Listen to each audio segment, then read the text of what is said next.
Hi, everyone. Happy Tuesday. Welcome, welcome, welcome. I like to say that Tuesdays are for the table of diversity. And that's what we're going to be talking about today. Got my table of diversity mug that you can get at the table of diversity store online.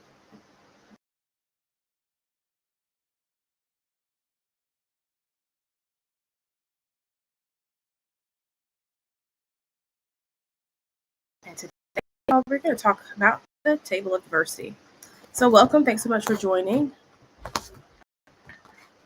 One of the things that I had the opportunity to talk to a business coach not too long ago, and was trying to really figure out, like, how can I, what am I doing? Like, what am I, who am I? What am I doing? How can I keep this thing going with the table of diversity? And one of the things that she told me is, as I was kind of describing my vision, one of the things she told me that's really resonated with me and the work that I'm doing is that the table of diversity is really a tool for critical thinking. It is a tool that helps us critically think about, diversity, equity, and inclusion and beyond. And I was like, that is the perfect way to describe the work that I do, the journey that I take people on, and the table of diversity. And over the years, I have really refrained from defining, each element on the table of diversity. I have tried not to define the columns on the table of diversity and allowed people to seek that information for themselves. And I think that's because I don't want to give people the answers. I don't want folks who are tuning in, who are participating in training, to be told this is exactly how you do A, B, C, and D. But I want to provide people with a framework so that they can learn how to do this for themselves, so that they aren't in a position where they're relying on someone like me to come in and have to tell them every single time what to do, but can instead find that information and then translate it into meaningful action for themselves. So that, I think, has been a really great way to think about the table of diversity. And something that I have absolutely embraced is that it's a tool for critical thinking. I just wrapped up a training session, a webinar, talking about this new piece of the table of diversity. Um, the systemic advantages and systemic disadvantages. And one of the things that really came up as I was facilitating this training is that this is the ultimate, you know, test of our critical thinking when it comes to the table of diversity, because it is a huge shift from what this tool has done and how I've talked about it for the past 10 years and how people talk about it. And it's a big shift. And so it is definitely working my brain and building the muscles within my brain to think about this differently, and to really do it in a way that is ultimately productive, so that we can get to a better place when we're doing this work. So I want to just share some of the highlights from that training, and then uh, providing you perhaps with some things that you can take back to your organization, back to your team, that you can continue doing this work. So a while ago, and this is probably something that's been simmering in my mind for a long time, but I was facilitating some training and talking about the various types of privilege, and it just kind of dawned on me that I hadn't really given any thought to how I think about privilege, how I am teaching it, how I want other people to think about it, and how we translate that to action. It was just well, this is how everyone else is doing it, and so this is how I'm going to do it too. And it was, of course, based in some research and based on best practices, but I hadn't really given it any intentional thought as to whether or not it aligned with how I wanted to talk about it. And the more I started doing that, the more I was like, this isn't it. It's not it. This is not what how I want to talk about it. This is not getting me to the place that I want to get to as I'm facilitating these conversations and these trainings. And so I went back to the drawing board and said, what is it that I want to accomplish? And, first and foremost, it was I want the conversations to be productive. I want us to get to a place where we can land the plane and, and leave with some action steps so that folks know what they need to do once they leave the training. And I often call that homework, because it is. It's things that we need to do to continue working on this, and we're often going to take it home with us. And so when I started with I want us to be able to have productive conversations that end with action steps. I knew that where we are in this point in society, talking about privilege in the way that we talk about it was not going to get me there for a number of reasons. One of those reasons is anytime you bring up privilege, the folks who are typically on the receiving end, and this is usually most heavily felt and discussed when talking about race. Folks who are on the receiving end of that privilege immediately shut down.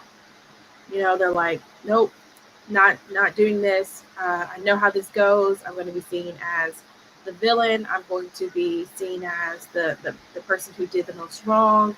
And the only way that I can resolve this is if I am no longer of this race or ethnicity.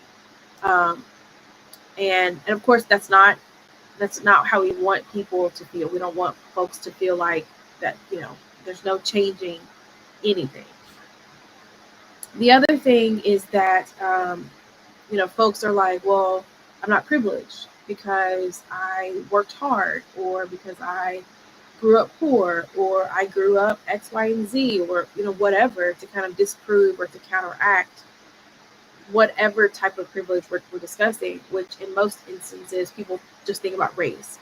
So they might think about white privilege. Of course, with the table of diversity, each column on the table of diversity has an element that's in bold. So, when I was talking about privilege, I'm talking about all of these things that are on the table of diversity. So, of course, that expands how we talk about privilege. It expands how we think about marginalization, and it adds some nuance to it, right? Because we're not just talking about one aspect of privilege. So that was one aspect, is the folks who were often getting defensive and were shutting down, and we couldn't get past that to a point where we could be productive.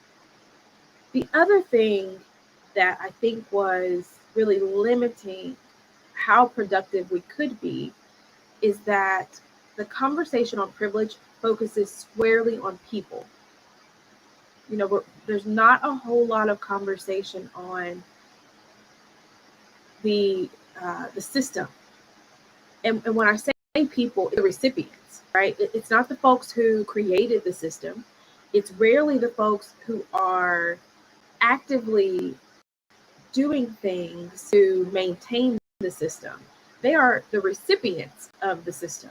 When I think about every aspect of diversity on the table of diversity, there are many that I am a beneficiary of because I identify with those privileged elements. And so when I think about me and myself, I use the example in the training of being able-bodied and neurotypical.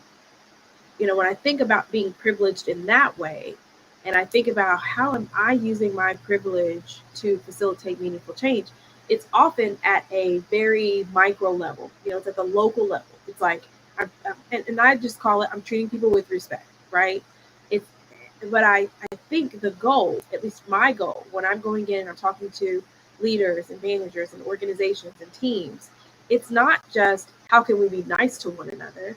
It goes beyond that to how can we facilitate change that's going to impact the system, and it's going to be meaningful at that level so that it continues to ripple and continues to go on even after I leave, because of course, as a consultant, as a trainer, I'm not there all the time. So I want to ensure that there is some sort of impact well beyond me being there.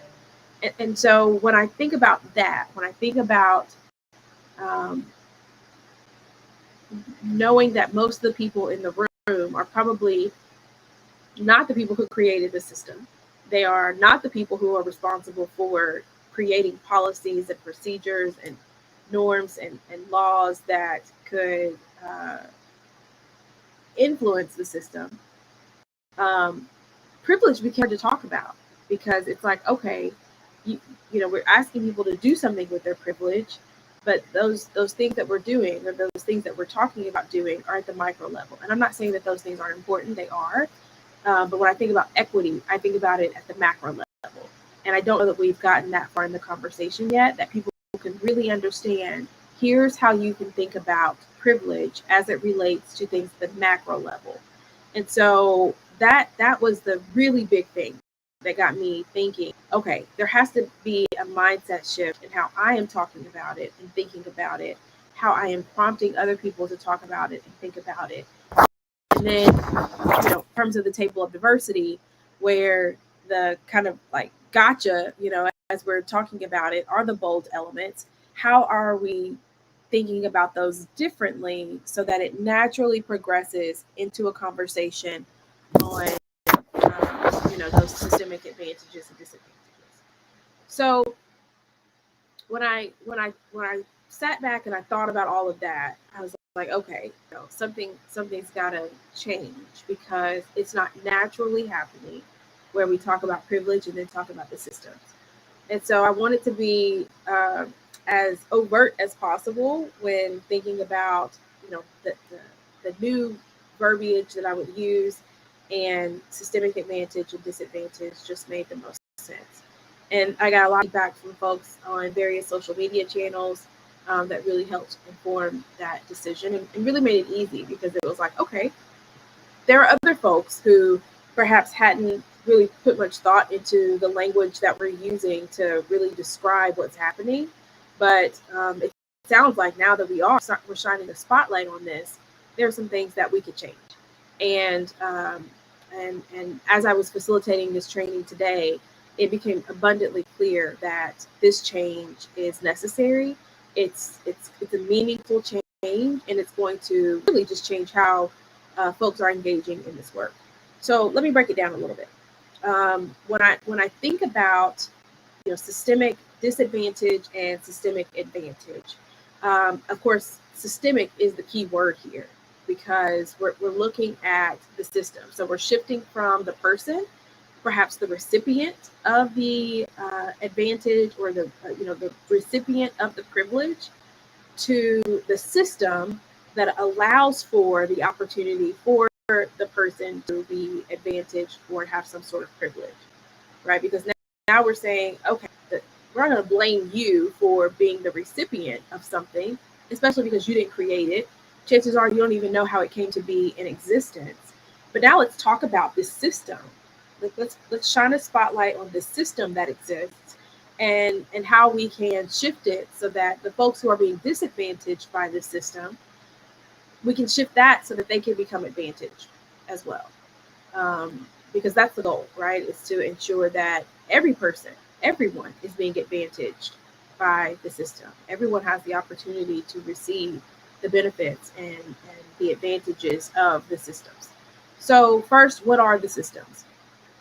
And I like to start at the societal level, because you start there to really understand what's happening within our organizations. Because our organizations, they don't just operate in a silo, right? I mean, I've seen so many articles over the past couple of days of how companies and businesses are shifting based on the new administration that's coming in. So you can't separate the two. You can't just say, well, let's just focus on what's happening within my company or within my organization or within my community. You have to look at what's happening at a societal level.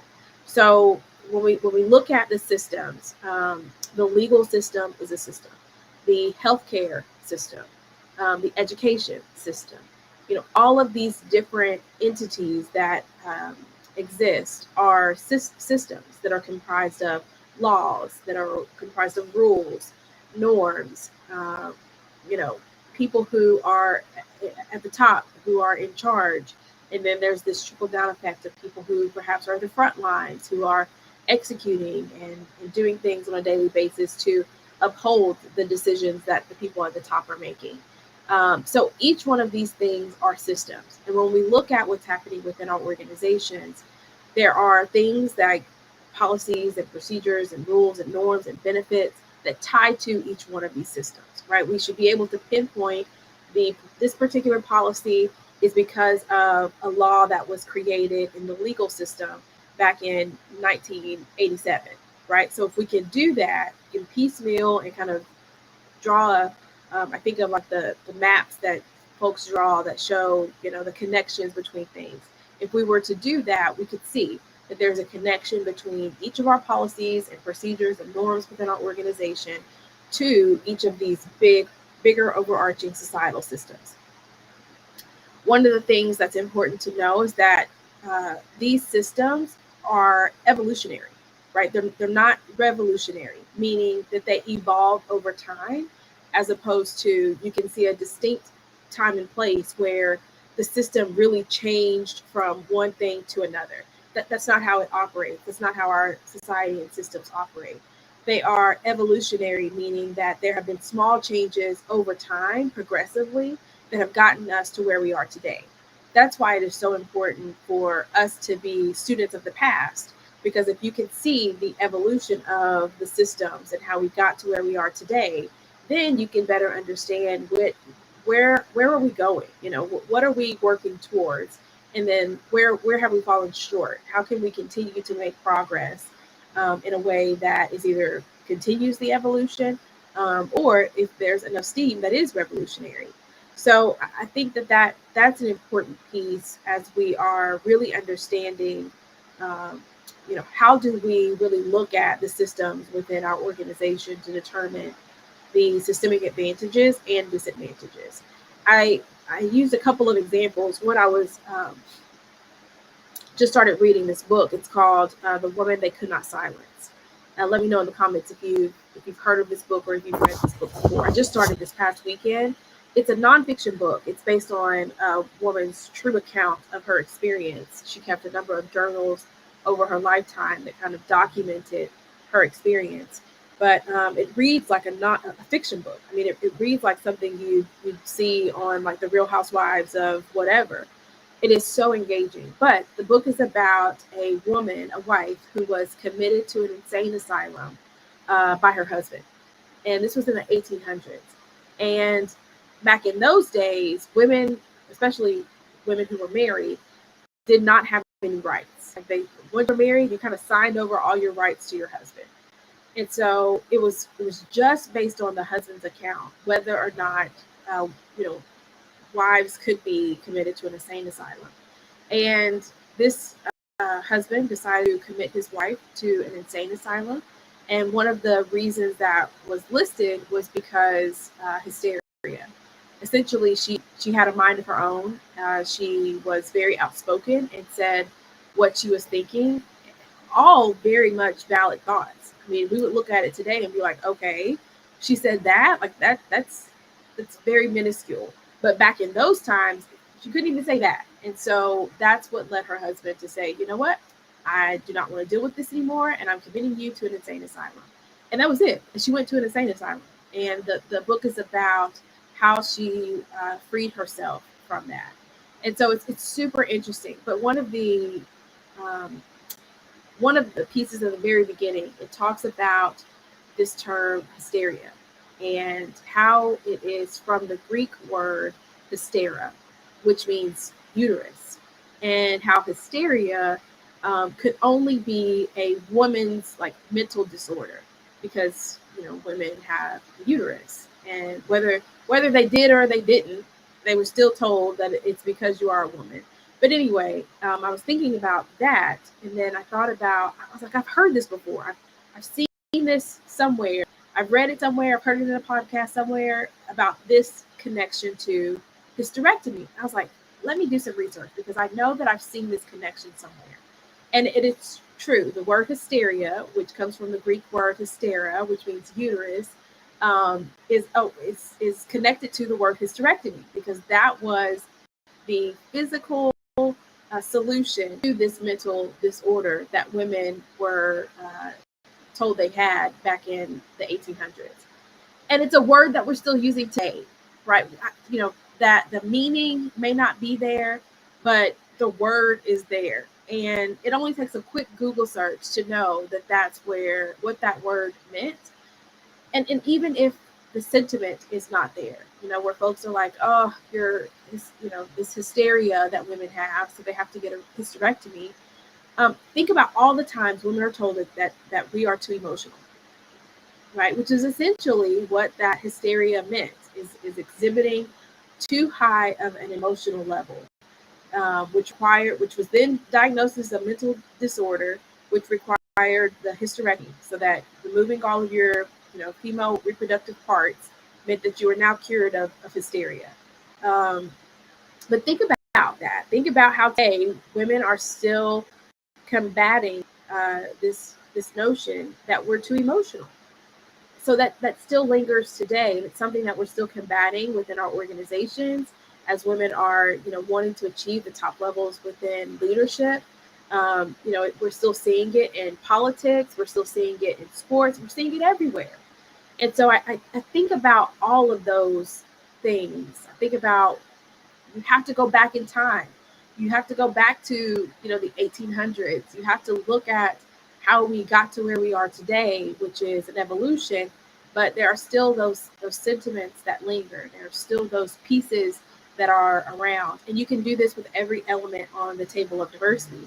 I think about the book Being Human. If you're a part of my book club back in the day, one of the books that we talked about was Being Human by Judy Heumann. Judy was a civil rights activist who sadly passed in 2023. But Judy, when she was younger, was contracted polio and was wheelchair bound for the rest of her life. And she, in her book, talked about all the different struggles that she had as a person with a disability to do things that today we wouldn't even think twice about. So, for example, when she was a young child, schools had the option to not teach her. They had the option to not even admit her, and many didn't admit her. When she finally found a school that did admit her, they said, go to the basement, and in the basement were other kids who had other, physical and mental disabilities, and there was no instruction. They just watched movies and TV and played games all day. There was no learning that was happening, and there wasn't even an opportunity for her to go to other classrooms because physically she couldn't get there. There were no ramps, there were no elevators, there were nothing that could, get her to the other floors in the building so that she could attend other classes. And then she talks about, how she wanted to be a teacher and she was denied the opportunity to be a teacher because of her disability. And when we think about that in today's terms, right, when we think about being denied the opportunity to be a teacher based on a disability, we think that denial is, you just think that. But then it was overt. It was on the paper that she received. It said, no, you're denied based on being wheelchair bound. That was the reason that they gave. It's not like she thought it and they told her something else that was unrelated. That was the reason. And we have to know that. We have to know what life was like for people with disabilities before, Section 504 of the Rehabilitation Act, before the ADA, before all of these different laws and policies and pieces of the legal system were in place to really create this inclusive and equitable environment for people with disabilities. Because if you could see it then and see the evolution to today, you would know that, wow, we've come a long way. But you would also see that, wait a minute, there are still some things that are happening today that are very reminiscent of what was happening then that we haven't quite fixed. And so we have a ways to go. And I think that's an example of why it's so important to be a student of history so that you can better understand where we were, that journey to get to where we are today, and then how we can continue to move forward. And the term privilege didn't always prompt that. The term privilege doesn't get us to a point where we can discuss where we were in history and how we got to where we are today and where we need to go forward. The term, systemic disadvantage or systemic advantage, it does, because when we're talking about things that are systemic, well, then we can say, okay, what do you mean by that? What do you mean by systemic? What does that have to do with me? What does that have to do with the work that I'm doing today? And then you can go on that journey of, okay, well, we kind of have to go back into history, bring us up to speed to where we are today. We're still seeing some of those things today, and let's talk about how we can go from awareness to action for tomorrow. And that is the critical thinking that's required for us to facilitate change at that organizational systemic level. Most people aren't there. Most organizations, most groups aren't there just because we've not been pushed to go there. We are talking about things like inclusion, being nice to one another, and that's great at a micro level. I think that that's still super important, but it doesn't get us to that point where we're talking about things at the macro level, at the systemic level, where we are facilitating meaningful change with the policies that we are creating, the laws that we are enacting, the rules that we are creating. All of it is coming from somewhere, and even if you don't recognize it, it's because of where we've been in history, where we are today. And that's why I push so hard for in my book club, all the books that we covered were very much like this Judy, being human, where we got an opportunity to really dig into what was life like, how did we get to this point, and then where do we need to go from here. That takes a lot of dedication, to be on a journey like that. But that is the journey that we have to be on if we want to facilitate change. Okay, so how do we get there? A couple of things, but the one that I want to talk about is the Systemic Disadvantage and Systemic Advantage Workshop. And it is the third part of a series that, if you've been following me for a while, you probably already know about.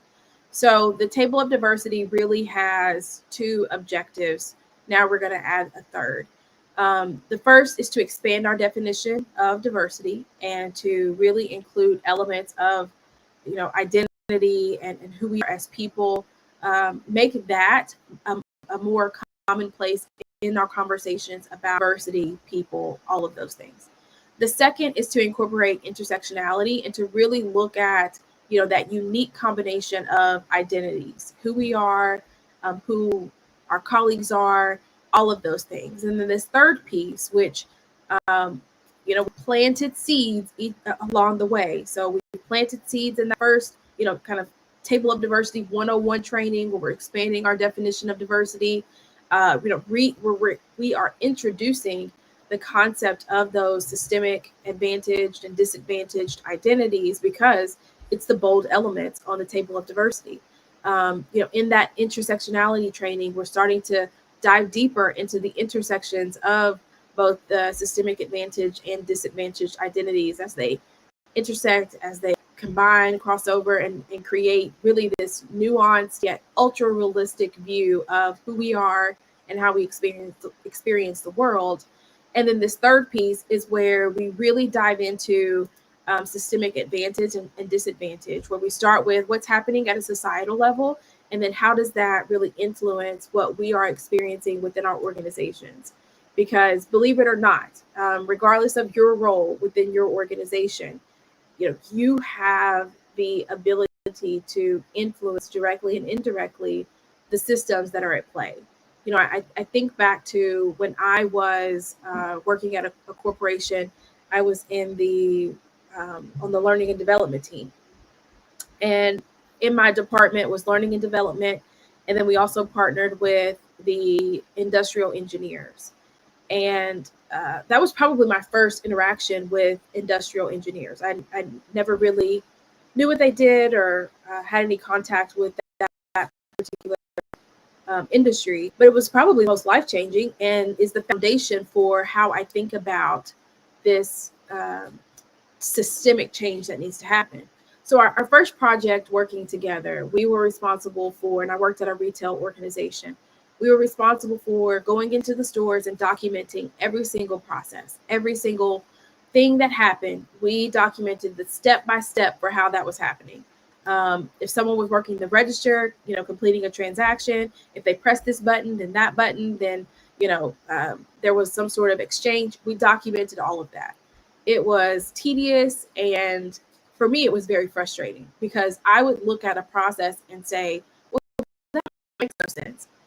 That who would have decided that needs to go the way that it's going?"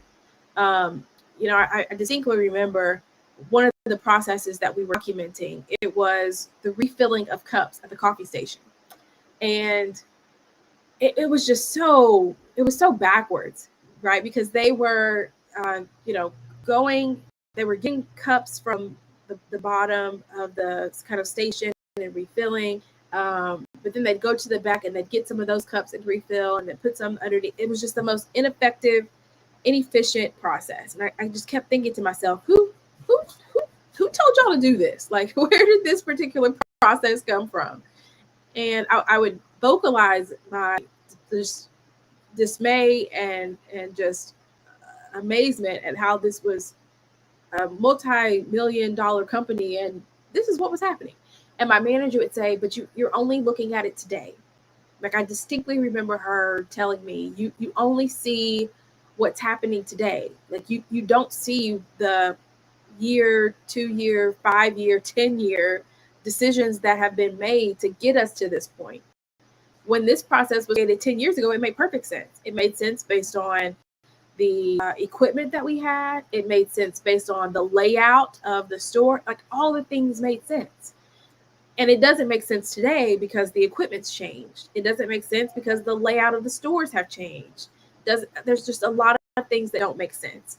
And so when I started thinking about that, I was like, you're right. You're right.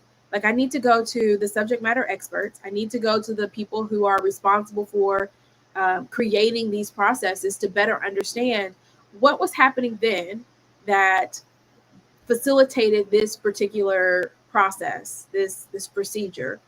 And then what do we need to do today to get us up to speed, to ensure that we are effective and efficient today? But then what are the things that we need to be on the lookout for moving forward so that as things continue to change and evolve, we're not falling behind, but we can keep up and maybe even be ahead. We could be proactive in ways so that the next person who comes after me, they're not looking at something 5 years down the road and saying, "Gosh, wasn't Demetria in this role? Like, how could she allow this to happen?" And so that's how I think about, systemic disadvantage and advantages. I think about how can we better understand what has happened, how we've gotten to this point, but then we can look ahead and say, how can we continue to make progress in a way that is proactive, that is maybe ahead of its time, that challenges people to, think and be more and keep this going. And I think with this shift in language, this shift in approach, the language piece is going to be super important, but the approach and how we do that is also going to be important. Then we'll get there. We'll get there. I've already had folks who are like, you know what, I hadn't thought about it. I didn't know that I needed to think about it, but now that it's been brought up, this is a change that needs to happen. And it's not changing the end goal. The end goal is still the same. We're still going towards a place of equity, but I think we'll get there in a way that is much more inclusive, that is much more productive, and we'll get there faster. And so that's what I'm super excited about with this shift in language and strategies, really incorporating systemic disadvantage and systemic advantage. So, like I said, this is the part 3 of the training series that you can either do this one by itself. I would highly recommend that you at least go through the intersectionality training first before getting to the systemic disadvantage or systemic advantage training. But it's not necessary if you feel like your team is already up to speed. But it is advanced. This is not a we just started our DEI initiatives yesterday and we want to focus on systemic disadvantage. It's not that. This could be a college level course, really. So I would highly encourage you to think about how do we ensure that our people, that our team, our leaders are positioned in a way that allows them to think critically, that entrusts them to think critically, and that gives them a framework and a pathway to get there in really the most inclusive and equitable way. So let me know. Let me know in the comments. Send me a message if this is something that you want to explore within your organization. And let's see if we can make this happen in 2025. But that is a short overview of the newly updated table of diversity, the language around the table of diversity, and how we can start to plant those seeds, how we can be even more meaningful, take even more proactive action to get to a place where equity is not something that seems elusive or that seems like it is intangible. So we can do it. Let's do it together. Thanks, everyone. Thanks for joining. See you next time. Bye.